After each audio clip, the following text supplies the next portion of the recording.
You know how YouTube will cap your watch later at 5,000 videos? Does your camera roll do that? Because I'm at 4,610. And it's not just cats. It's flowers. It's things that I want to paint. It's future references. It's out of control, so I'm starting a new series to work my way through it. Took this photo at the grocery store this morning. Use that as my reference. But I am not necessarily going for realism. I have some fluid acrylics, brushes, water, paper towels, towel. Now, I am a firm believer in I use what I have, you use what you have. I have had brushes given to me. I have had brushes since college. Some of these are hand-me-downs. You know, some of them are really old, and some of them are new. I like the synthetic brushes. I'm not a brush snob. I left the label on this one so that I, would know what it was, but most of mine have no labels left. The first thing I like to do is to sketch very lightly, very minimally with a pencil. It's probably better to use a 6H pencil than this mechanical pencil. You can also seal it with fixative or medium. You'll learn I'm quite the messy artist, so messy artist, messy palette. I am using some pre-selected warm fall tones, fluid acrylic. The thing about fluid acrylics is that they move a lot like watercolor, but they stay more true to the tone you see when it's wet. They don't dry lighter like watercolor does. This is purely artist preference. I have a lot of fluid acrylics. I think it works well on things like this canvas panel. If you've never used fluid acrylics, they are somewhere between acrylic paint and watercolor. They kind of have their own thing going on. I've also noticed that certain pigments are much more fun to use, are much better. They flow really nicely. They have like a deep pigment, and some just feel like watered down acrylic paint, like plasticky and weird. Like all of the purples are hard for me to work with. I'm not doing total watercolor practice of light to dark. I did, however, put in those bright yellows first because I want to keep those as bright as possible. I'm trying not to use any white highlights. I'm trying to just let the white from the gessoed board come through. I do always like to get the background in first, especially with something like this where it's kind of experimental. That's a good warm-up place. And then you can kind of be looser rather than painting in each petal precisely.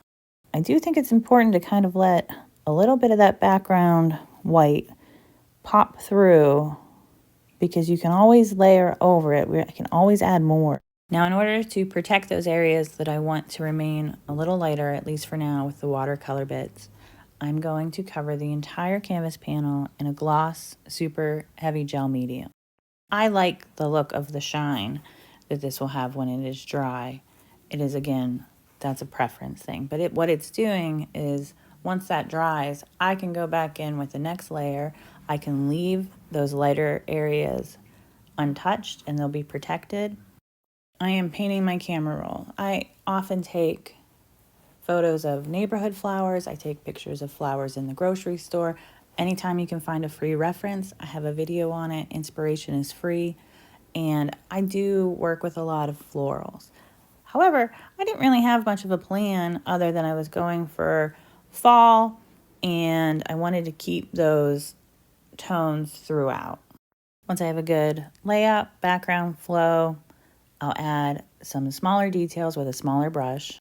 When I use oil paints, I love a glaze, and I try to get a little bit of that feeling into acrylic mediums. So I'm adding another layer to apply some bright yellow glazes with the same super heavy gloss gel medium that we used earlier to seal everything. Just another layer, some thicker areas, and it's going to add some depth to those tones. I have to let that dry, and you can see where it's white. I didn't completely let it dry. I just knew I wasn't going back into that area. But again, do as I say, not as I do. You probably should let that dry. I'm just going in very, very last final highlights. This is the top layer, so we're going to put some of that bright yellow on, and it will sit on top. It's not going to blend in. It is kind of a transparent pigment, but a concentrated amount just in the highlights is going to sit on top and be the brightest layer. And that is only really because we sealed it. It's sitting on top of that gel medium. Final step, something that I love. I debate every time, am I going to do it? Does it need it? Is it too much? Is it a crutch? But I love it, and that is metallic paint markers. They are oil-based. They have to go last, pretty much. They are going to add just another level of maximalism to a piece. You don't need it. If I wasn't going to do the gold, I would have added more highlights to the painting. I would have just kept it a little more realistic, but I said I wasn't necessarily going for realism, and I just love gold and these fall tones. I think it works really well, and I think it adds just another layer of jewel tones that catches your eye. Also, I recently retired from 14 years in the tattoo industry, so it's going to take me a minute before I can paint something that doesn't have an outline. I kind of need it for the contrast of it all right now.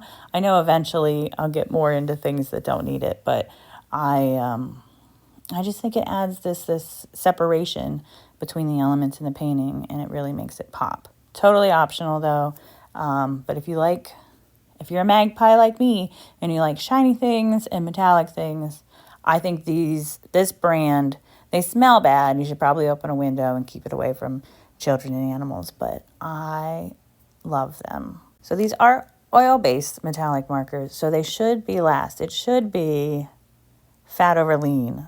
Use your oil painting principles.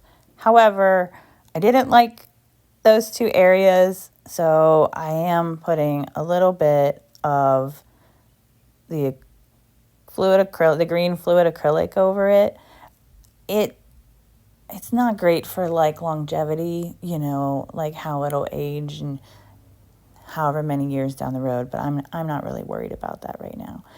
It's just a thin layer, and it actually still pops through a little bit. I just like how it hits the light differently. It's already shiny and glossy. Add some more shine. I am finished with the painting, but there's one more step. This is on a canvas panel.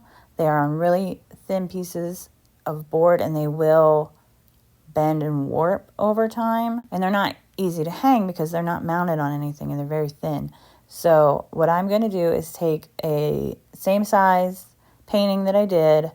Great song, not great painting. Shout out to Tom Waits fans. And I'm just going to take some hot glue and go around the edges and line everything up. They're both 8x10 canvas, 8x10 canvas panel. And I'm just going to press that down, weigh it down with an 8-pound weight, and let that dry. I'm just going to take some Mars Black, just regular acrylic paint, and paint the edges of the canvas panel. They're not very thick, so there's not much there. And I'm just going to blend it in, redo the paint on the side of the canvas I'm repurposing. And you can see it just kind of finishes everything off. And honestly, you're not even going to know until you look closely that it's not just a regular painting on a canvas. Thank you for watching. Any questions about my methods, put them in the comments, like and subscribe, and stay tuned for more of what's on my camera roll.